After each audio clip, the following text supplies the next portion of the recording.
Namaste Krishna Rao garu. Welcome to IYRTalks English edition.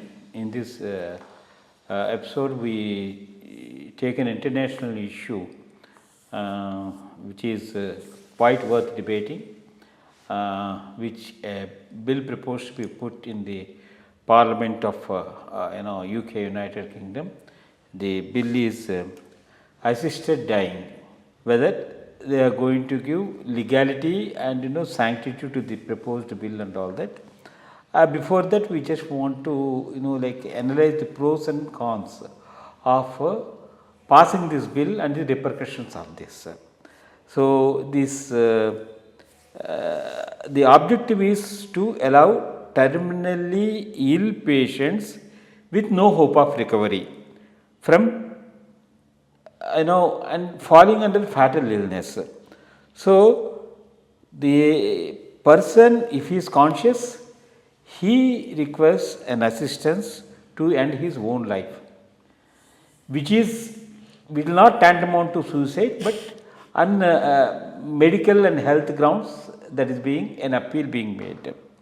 So in fact, a bill is going to be put, but indirectly we see in places like India and all that, where we see most of the people, elderly people who fall sick and all that, and unable to do this medical technology has come and all, more corporate hospitals have come into vogue and all that. They said immediately, if there is a problem, keeping people under the ventilator.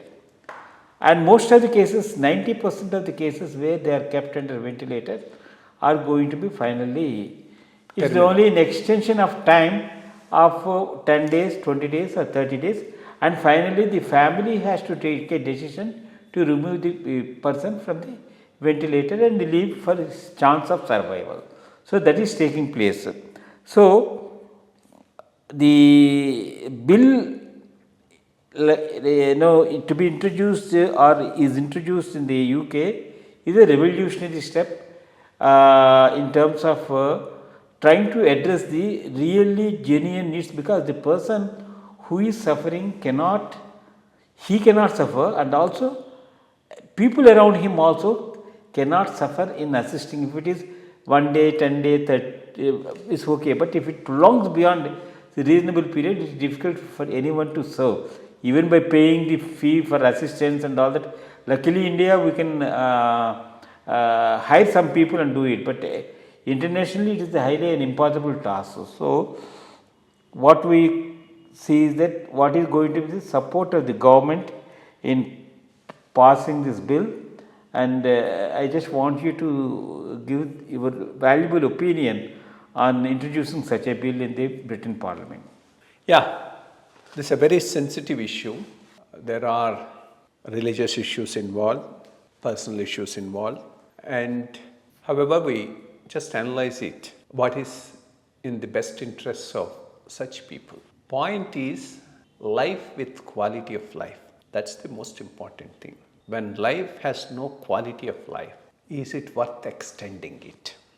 That's the second point. The medical revolution should add to the quality of life. The medical revolution cannot prolong a life for the sake of prolonging the life without any quality of life. Today, that's what is happening. Normally, after a certain age, it's but normal, one by one, all the organs start functioning at a very, very lower rate or start not responding. So that's a time or a signal that natural process has begun. At that time, by an artificial medical assistance and care, knowing fully well that whatever you do, you cannot get back a quality of life for the person, prolonging the life, is it really correct? That's the essence of the point. I think it's a good move. The bill is a good thing, and it's not just UK, it's not an issue of the developed country. It's an issue which is relevant all over the world, both developing and the developed countries. So terminally ill, very old. I mean, there's nothing like assisting. You are not making available certain medical facilities which will just prolong the life without quality of life. That's what is happening. I wouldn't even say it's assisted dying or those is nonsense. These were never available earlier. These are all the new inventions. They are inventions to give man or woman or the mankind or the humanity a certain quality of life. When that quality of life is absent, this medical revolution has no great meaning in prolonging a life without quality of life. So to that extent, yes, I think the bill has merits and it should go through, and it's something that should be emulated all across the world. That's my take on this. Thank you. It is also more relevant in terms of how much an individual can bear the expenses of absolutely. Because if you that's take also a very important typical Indian thing, if a person is ill and sick, if he goes to an ICU, the minimum bill is 50,000 to 1 lakh of rupees, depending on the hospital.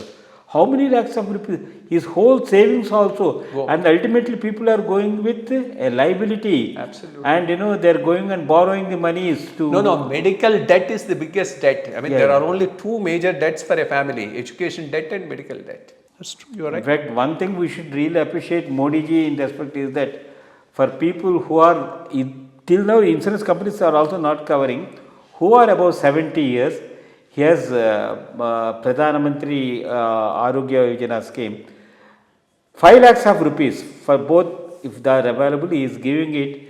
That's in a blessing in disguise, I think that's being introduced in India to have a quality medical help. Even big corporate hospitals also are doing. But I don't know, like this decision, once it is implemented across the world, it is for the good of the mankind. Thank you.